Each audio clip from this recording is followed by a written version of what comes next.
शिवसेना के लोग हैं, उद्धव ठाकरे की शिवसेना, उन्होंने तो ये कहा कि अमित शाह, देवेंद्र फडणवीस और अडानी ने मिलकर इलेक्शन कमीशन को खरीद लिया। देखिए, इतने बौखलाए हुए हैं कि ये कुछ भी कह सकते हैं। मैंने तो ये कहा कि ये भी कह सकते हैं कि जो महाराष्ट्र के चुनाव में बीजेपी जीती, इन्होंने ट्रम्प से मशीन चेंज करवाई, और ये भी कह सकते हैं, कहने के लिए कुछ भी कह सकते हैं।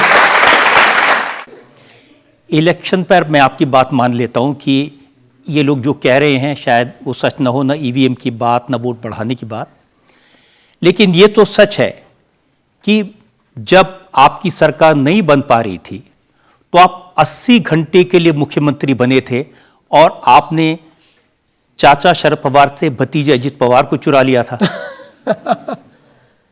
देखिए, वो जो 80 घंटे की सरकार थी, वो चाचा शरद पवार जी से बात करके हम लोगों ने तय किया था, क्योंकि जिस समय हमारे ध्यान में आया कि हमारे साथ चुनकर आए हुए उद्धव ठाकरे जी ने हमारी पीठ में खंजर घोंपा है और वो हमारे साथ नहीं आ रहे हैं, उस समय चाचा जी ने हमारे पास दूत भेजे। उन दूतों ने ये कहा कि हम आपके साथ आने को तैयार हैं।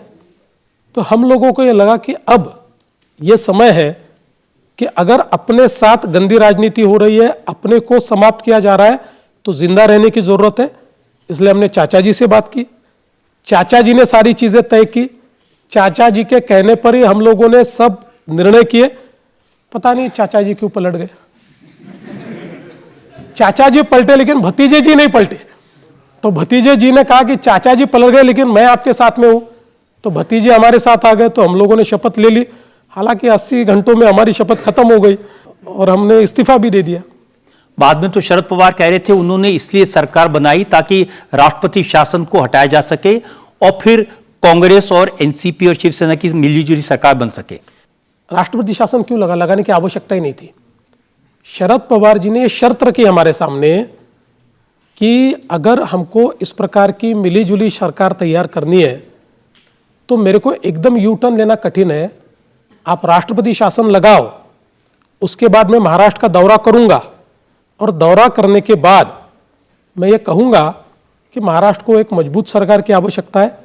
महाराष्ट्र के लोग वापस चुनाव नहीं चाहते। महाराष्ट्र के लोगों की इच्छा है कि बीजेपी और एनसीपी मिलाकर सरकार तैयार करे और फिर हम सरकार तैयार करेंगे। इसलिए हम लोगों ने, मैंने इस्तीफा दिया ताकि राष्ट्रपति शासन लग पाए। और सारी राष्ट्रपति शासन ऐसा नहीं लगता है, राज्यपाल जी ने सभी को पत्र लिखा कि आप बनाना चाहते हो, आप बनाना चाहते हो, आप बनाना चाहते हो। सबने कहा नहीं। ऐसा ही पत्र ये शरद पवार जी की पार्टी को भी लिखा और शरद पवार जी की पार्टी का जवाब मेरे कंप्यूटर पे टाइप हुआ कि हम नहीं बनाना चाहते और आप राष्ट्रपति शासन लगाइए, क्योंकि उनके साथ मिलकर हमने ये किया था। इसलिए राष्ट्रपति शासन जो लगा उनके कहने पर लगा था और उसके बाद वो पता नहीं क्यों बदल गए। उन्होंने बदलने के कारण हम लोगों की सरकार चली गई। देखिए, आप इतने अनुभवी नेता हैं, शरद पवार पर भरोसा कर लिया। वो तो खुद अपने ऊपर भरोसा नहीं करते। नहीं, देखिए क्या है कि कभी कभी ऐसा होता है ना कि आदमी बदलता भी है। तो हमको लगा कि चलिए अब इनसे बातचीत इतनी हो रही है, अच्छी बातचीत हो रही है, तो इसको आगे ले जाए। हाँ, ये बात है कि उन्होंने जो एक पॉलिटिक्स में कई बार उनके पर्सनैलिटी के साथ जोड़ा गया है कि लोग कहते हैं कि शरद पवार जी अगर बॉम्बे जाना चाहते हैं तो कलकत्ता का बोर्डिंग कार्ड दिखाते हैं, तो उसी प्रकार से हो गया ये। अब ये भी कहा जा रहा है कि आप इतनी जल्दबाजी में थे वापस मुख्यमंत्री बनने की, आपने उन पर भरोसा कर लिया और उसके बाद आपने अजित पवार को अपने साथ ले लिया। वो अजित पवार जिनके बारे में मोदी जी ने पब्लिक मीटिंग में कहा था कि 70 लाख करोड़ रुपए के घोटाले इन्होंने किए हैं। देखिए, पहली बात तो यह है कि एनसीपी के साथ हम कभी भी समझौता नहीं करना चाहते थे, नहीं करना चाहते। मैं साफ कह देता हूं, हम नहीं करना चाहते थे और हमारी आइडियोलॉजी भी अलग थी। लेकिन राजनीति में एक समय ऐसा आता है जिस समय आपको रेलेवेंट रहना पड़ता है। और जब हमने पूरी शिद्दत के साथ शिवसेना को साथ में लेकर, उद्धव जी को साथ में लेकर, उनकी भी पार्टी को चुनकर लाया, अपनी भी पार्टी को चुनकर लाया, और कुर्सी के लिए उद्धव जी ने हमारे साथ जिस समय धोखा किया, उस समय हमने यह तय किया कि देखिए, अगर इस प्रकार का अलायंस ये करके हमको इर्रेलेवेंट बनाते हैं तो हमको रेलेवेंट रहना जरूरी है, और रेलेवेंट रहने के लिए राजनीति में कभी कभी कॉम्प्रोमाइजेस करने पड़ते हैं, और इसलिए हमने कॉम्प्रोमाइज, मैं मानता हूं ये कॉम्प्रोमाइज है, ये हमने किया कॉम्प्रोमाइज, लेकिन मैं एक बात कहता हूं कि हमने कॉम्प्रोमाइज करके सरकार बनाई, लेकिन अपनी आइडियोलॉजी नहीं छोड़ी। हम अपनी आइडियोलॉजी पर अड़ी गए, उसी आइडियोलॉजी से सरकार चला रहे, आगे भी चलाएंगे। वो समय की मांग थी कि क्योंकि ये भी एक प्रकार का युद्ध है, युद्ध में आप अगर रेलेवेंट नहीं रहोगे तो समाप्त हो जाओगे, और कोई आपको समाप्त कर रहा है और आप शांति से देख रहे हो, ऐसा युद्ध नहीं होता है। इसलिए हमने निर्णय लिया। हाँ, मैंने ये भूमिका कई बार रखी थी, हम जिंदगी में एनसीपी के साथ नहीं जाएंगे, लेकिन भूमिका बदलनी पड़ी और मैंने बदली भूमिका।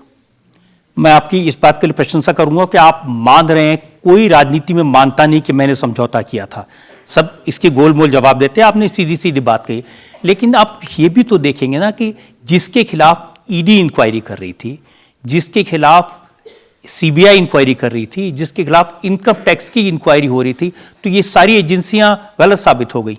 देखिए, पहली बात तो आप देख लीजिए कि जो हमारे साथ आया और उसके खिलाफ कोई इंक्वायरी हो रही है, ऐसी एक भी इंक्वायरी रुकी नहीं।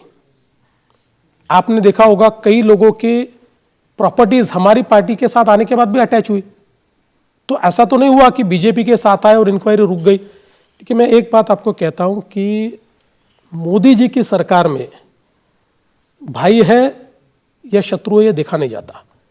एक बार वहां पर जो ठान लिया वो होता ही है।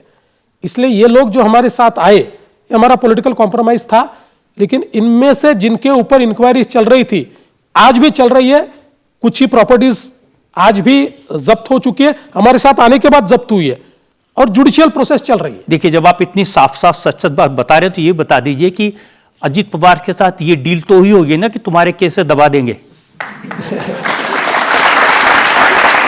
ऐसे कोई क्यों आ जाएगा? मैं आपको, चूंकि आप मेरे जितना ही मोदी जी को जानते हैं, मोदी जी डील करने वालों में से नहीं है, और मोदी जी का कोई पार्टी का व्यक्ति डील नहीं कर सकता। अजीत पवार जी हमारे साथ आए बिना किसी शर्त के, और जो जुडिशियल प्रोसेस है उसमें कोई दखलंदाजी नहीं होगी। जो जुडिशियल प्रोसेस चल रही वो चलेगी।